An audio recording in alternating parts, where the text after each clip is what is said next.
Web Marketing That Works podcast, episode number 5.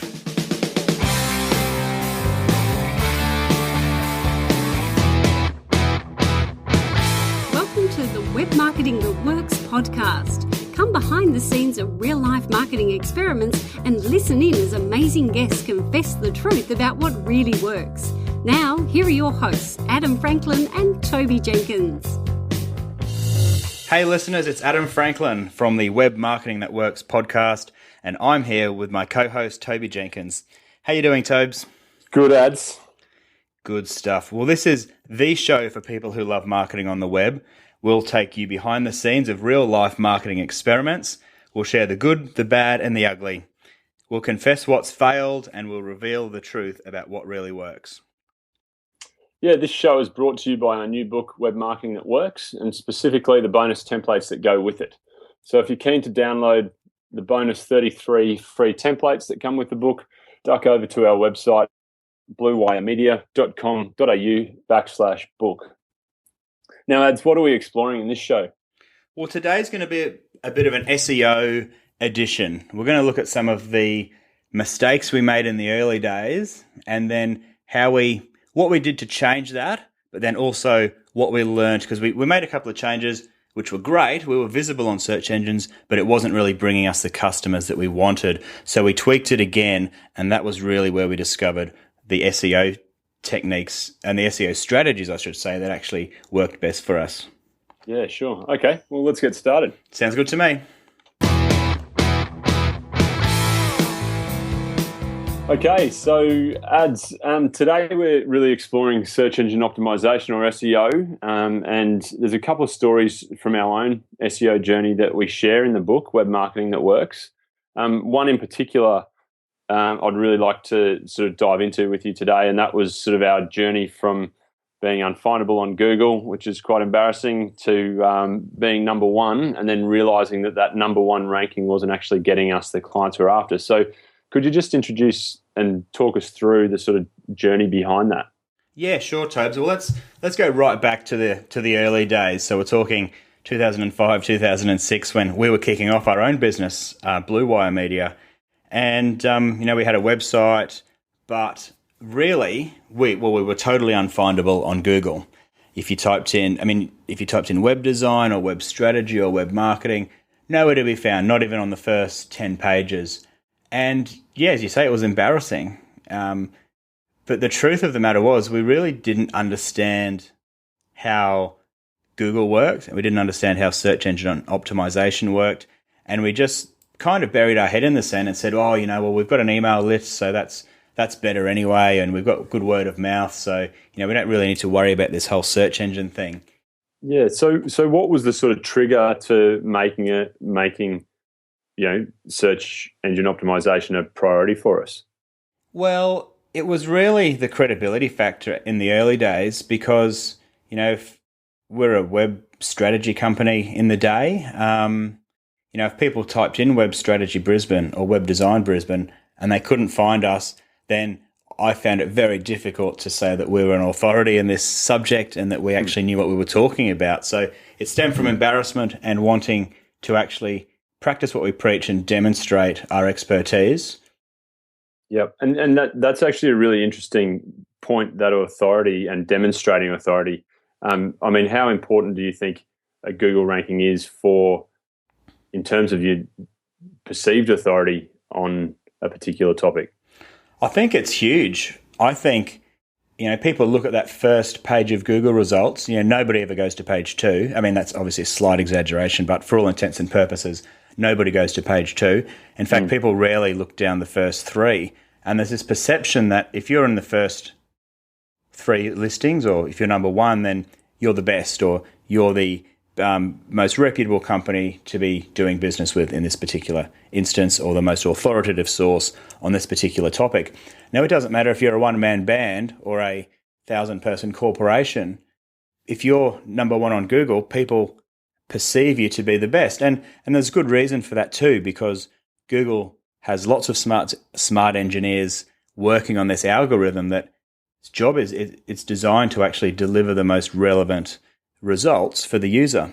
So if you're actually delivering content that Google's indexing and ranking at the top, you're sort of passing Google's test, and therefore people have this trust of Google, which I guess gets passed on to you if you're the website or the business that's actually getting ranked on that first page. So being on the first page, particularly the first three, has huge benefit in terms of how much people see you as an authority and then in turn trust you. Yeah, and okay, so that makes a huge amount of sense. And so the next step then is obviously our journey from being unfindable. What did we learn? How did we get to becoming number one on Google? Yeah. Okay. So let's start. Basically we turned to Google. We didn't know how Google worked, so we Googled SEO. We Googled what we needed to do, and of course, you'd hope that people that know SEO would be ranking pretty highly on a Google search for that term.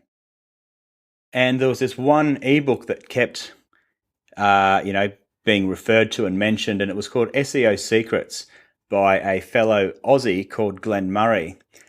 And he had some top-notch endorsements. He had some great testimonials, and it was a fairly decent-sized ebook. I think it was 218 pages. So it was quite meaty, and it cost $79. And so the decision for me at the time was, well, do we pay $79 for a book that's 200 pages long, or do we just try and find more information online for free? And of course, you can always find information online for free, but often it's disjointed. It's not necessarily in a format that you can understand. And one of the benefits for me looking at this ebook was that, his landing page, which means the page that he was selling the book on, all made sense. He was writing in a way that I could understand. And SEO can be quite daunting from an outsider's point of view because it does have all these technical considerations. And anyway, I thought, well, it's all packaged. It's all sort of step-by-step process to follow. That Glenn had done it himself, or so he'd claimed. And I Googled him, and he came up first for SEO copywriter. And so anyway, we took the plunge. We bought the book, and basically it laid out everything you needed to do. And so we just went about implementing these steps. And to be honest, we didn't do all of them. We only did, probably half or three quarters of them. But over time, just following these steps, it actually allowed us to attract the backlinks, to produce the content, and really understand how Google worked, so that we could sort of push our way up the search engine rankings. And what particular? I mean, I guess I know, but for the audience's benefit, what was the search term that we were trying to be number one for? Oh yeah, definitely. So the one at the time we were looking to top was Web Design Brisbane, and we were a web design company at the time in Brisbane, so it made logical sort of sense to try to be number one for that term. And that was what we targeted. And we thought there'd be a bit of prestige in that. There's hundreds of different web design companies in Brisbane, so if we can actually be on that first page, and particularly in the first three, or even ideally number one, then surely we must get quite a bit of work because of that. So that was the word we targeted.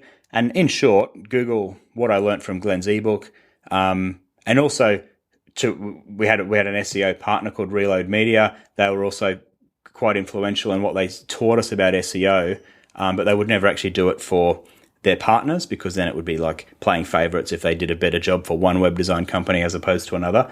So all of us web design companies we had to sort of learn it ourselves and implement it ourselves. But the things we learnt that Google looks for is, one, your content.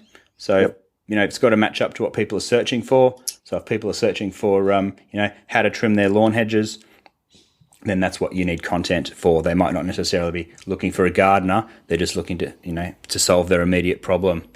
The second thing is, once the content matches up, there's, say, like 10,000 or 100,000 different websites that have, say, trimming your lawn hedge. If you're number one or 10,000 is what Google then needs to decide, and it does that based on your authority. And authority is really a measure of essentially how many good quality sites link to you. And so we really focus on those things. We published content about Web Design Brisbane, and we had links coming back to our site from good quality websites. Okay, so the 2 points being publish good content and relevant content to the particular search term, And then secondly, find or generate backlinks so then other people can find you through the website, through other websites, but also then Google uses that to calculate how authoritative you are. Yep. So that's a pretty good result. We got to number 1 for web design Brisbane, and that was a pretty good result in a reasonably competitive keyword.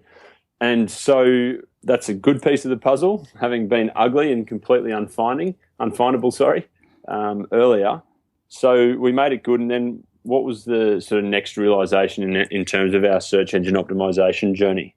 Yeah, sure. So things were very ugly, as you say at the start, not being able to be found. Turned good. We got to number 3 of Web Design Brisbane, then we pushed our way up to number 1. That journey took about 3 months to get to number 3 and another 3 months to get to number 1, so 6 months in total.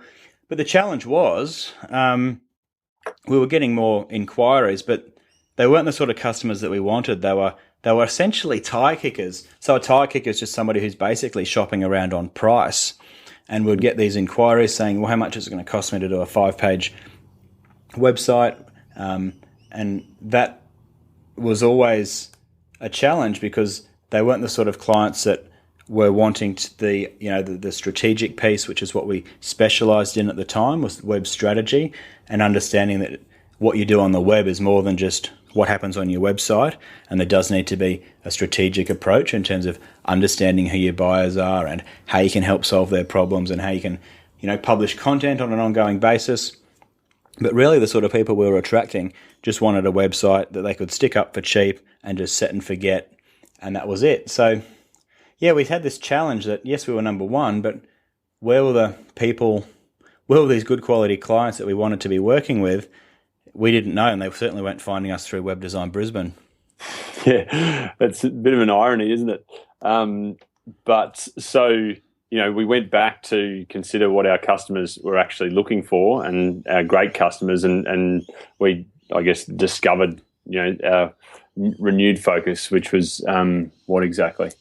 Well, we actually looked back through where our best customers had found us, and what we discovered was that our best quality customers were finding us through searching for a social media speaker. And that was an interesting revelation for us because we thought, well, yes, the people looking for a social media speaker, they're after advice, they're after a thought leader to actually understand these new, social platforms. And they're not just looking for a quick transactional website job to be stuck up and and then forgotten about.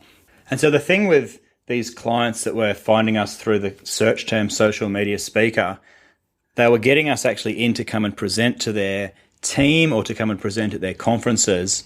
And it was, that was the entry point. And after that, they discovered, yes, we did web strategy and web consulting and web design and all these other components to a web strategy. And by then, it wasn't an issue of price. They weren't price shopping. We'd proven ourselves by coming in to talk about social media. They knew us, they liked us, and they trusted us. And then we could move into bigger sized projects where we were actually on an ongoing project basis with them, whereby it wouldn't just be a transactional website. It would be a website followed by training, followed by consulting and ongoing advice. So the difference was really huge. And once we discovered that social media speaker was delivering us good quality clients, that's certainly one of the many areas that we focused our attention rather than Web Design Brisbane. Yeah, great. Okay, and so what can our audience be doing in terms of their own search engine optimization and improving their Google ranking? What can they be doing immediately to sort of make inroads into this? Yeah, great question. So SEO doesn't need to be as complicated as it seems. A lot of people will try and make it confusing, I suspect, so they can try and get revenue from you. As I said earlier, it looks at two things: your content and your authority. So the first thing you need to do is to understand what people are searching for, because that's what you want to be having your content match up with so that you show up on Google results. And the easiest way to do that is to do some keyword research. And again, this doesn't need to be complicated. Simply go to your Google browser or your Google, the box you type your search query into, and start typing words that you think people are searching for into there.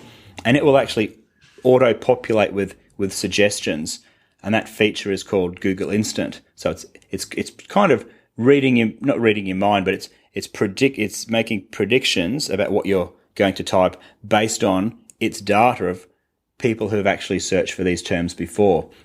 So, for example, if you start typing in editorial, it will prompt you with editorial calendar template.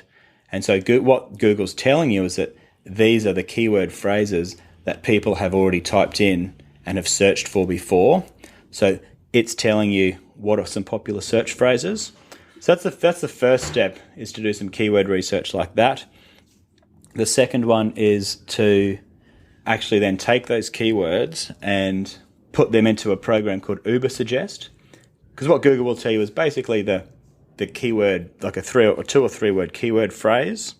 And what you want to do is really, because they can often be quite competitive to rank for, but the more long tail keywords that you add in, the less competition there is. So by a long tail keyword, I mean like a 5 or 6 word phrase, because it's much more specific, there's lots less competition for it. So what I like to do is say with editorial calendar template, that's quite competitive. But if you then type that into Ubersuggest, which is a free service, it will then give you all the other long tail keywords that match up to that. So for example, when we did it, there was editorial calendar spreadsheet, editorial calendar Excel, editorial calendar template 2014, editorial calendar download. And so you can see all those extra long tail keywords that you need to actually factor in to your keyword research. So that can get a bit technical. Did that sort of make sense? Yeah, that makes sense. So the idea being that, go to Google, try the keyword, and Google will suggest some through Google Instant. Yep. And then the alternative, another method for looking for keywords that you want to rank for, is go to Ubersuggest and then look up, again, type in that keyword and see what other suggestions they might make around that keyword too. Is that right? Yeah, totally. I mean, I sort of see Google Instant being step one, then you just fine tune it a bit with Ubersuggest and just get it a little bit more specific with that. So It's a 2-step process. Can I just jump in there as well and just throw my 2 cents in, which is, remember to go back through your client list and find out how they found you as well. In terms, for the audience sake, one of our key learnings was to go back through our best clients and say, how did these guys find us, and how do we find more of them?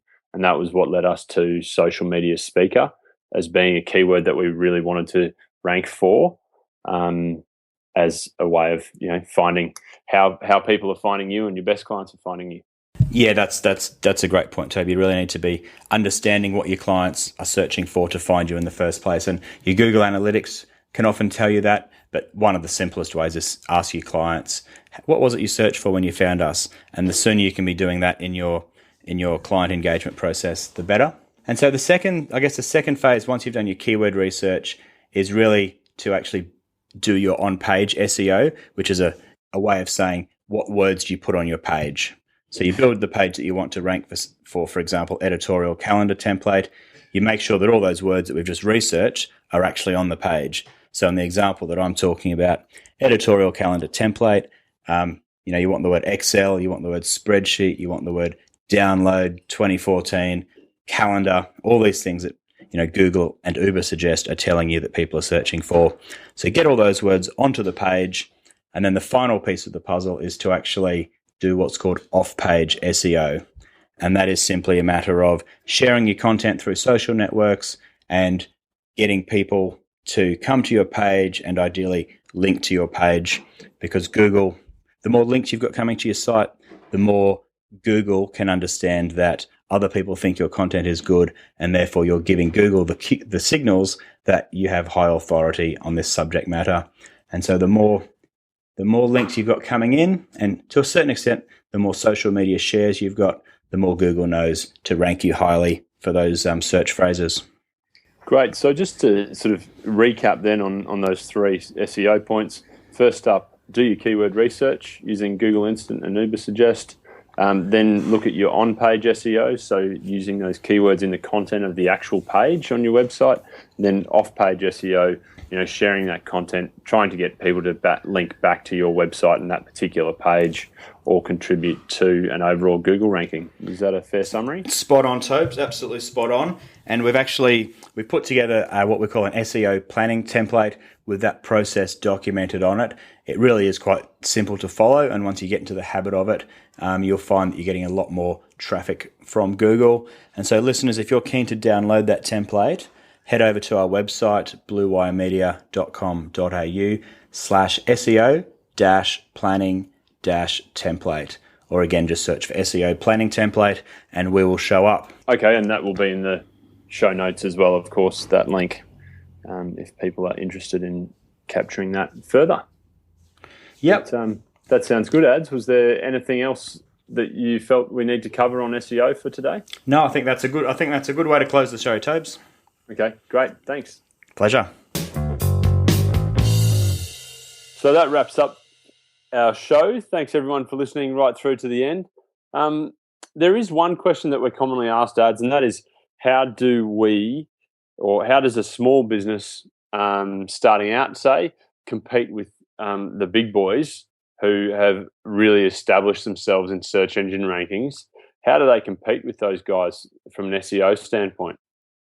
Great question, Tobes, and it can be a very daunting proposition to even try to fathom how you're even going to get onto that first page of Google when there are a lot of big, famous, popular, highly trafficked blogs out there that may already write about your specific niche. But the thing to do is understand that they've been building content and building the number of backlinks for many, many years, but it doesn't mean that they are impossible to beat. You just have to be a little bit more specific and do it in and around the topic that you're trying to rank for. So, for example, a very popular blog might rank for, in the example of our show, editorial calendar template. Now, that's going to be very tough to rank for because there's lots and lots of very popular marketing blogs with high domain authority. But if you were to write on your blog and release tools on your website that are around that niche, around that specific topic, then what you're doing is you're giving a lot more signals to Google that you're in fact an expert and an authoritative source on editorial calendar templates. So if you were to blog about it a different aspect of it, on a regular basis, if you were to release tools, and in the example of the show, how we worked out the longer tail keywords like using Excel spreadsheet, Google Docs 2014, editable, downloadable, and the year, then they're all long tail variations of that. So you're actually going to be quite competitive if somebody does search for editorial calendar template, Google Doc 2014 editable. And people are searching using long tail keywords a lot more these days because they're very specific about what they're after. But also if you were to be blogging on a regular basis about, strategies for following your editorial calendar, or techniques for populating your editorial calendar, and systems for reporting back on what you've done with your editorial calendar.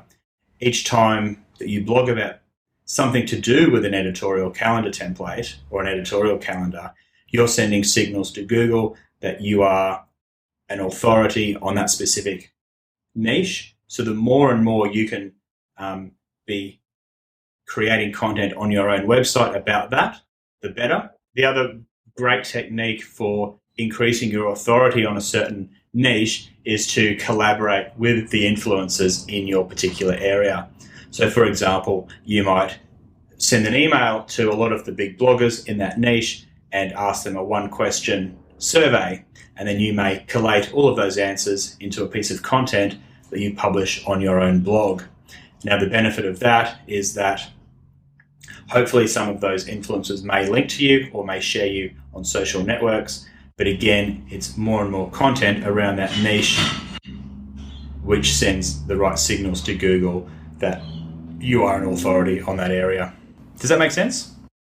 Yeah, absolutely. Yeah, no, that makes absolute sense. So it's more about getting into the niche and getting into the real detail around your niche that will help to establish you as an authority in Google's eyes. Is that a fair summary? Yeah, totally.